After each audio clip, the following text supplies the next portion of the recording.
تمہارا دل بہت قیمتی ہے، کوشش کرو اس کے اندر وہی رہیں جو رہنے کے قابل ہوں۔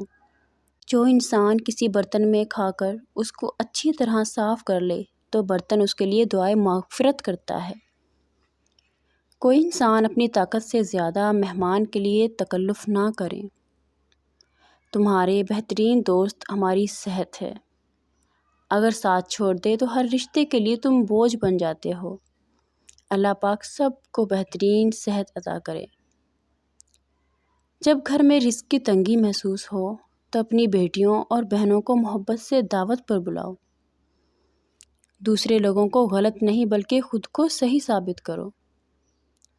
کسی کے منہ پر عزتی کرنا اس کو قتل کرنے کے برابر ہے۔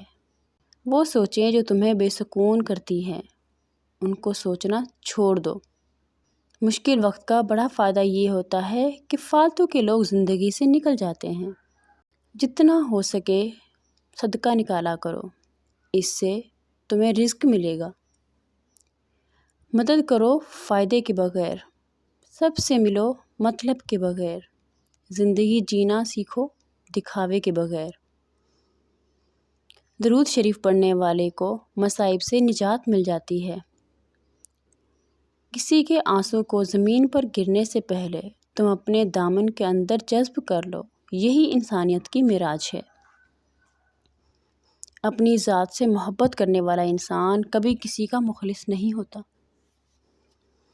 لوگ برا کہتے ہیں تو کہنے دو، کیا تم نے نہیں سنا اللہ جسے چاہے عزت دے، جسے چاہے ذلت دے؟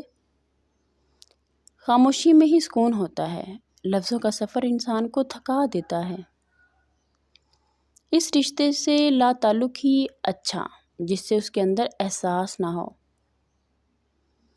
اگر کوئی لڑکی کسی سے محبت کرے تو ضروری نہیں کہ وہ بد کردار ہو۔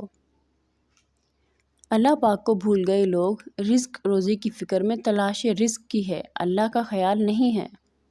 زندگی اپنی خوبیوں پر بسر کی جاتی ہے، دوسروں کی خامیوں پر نہیں۔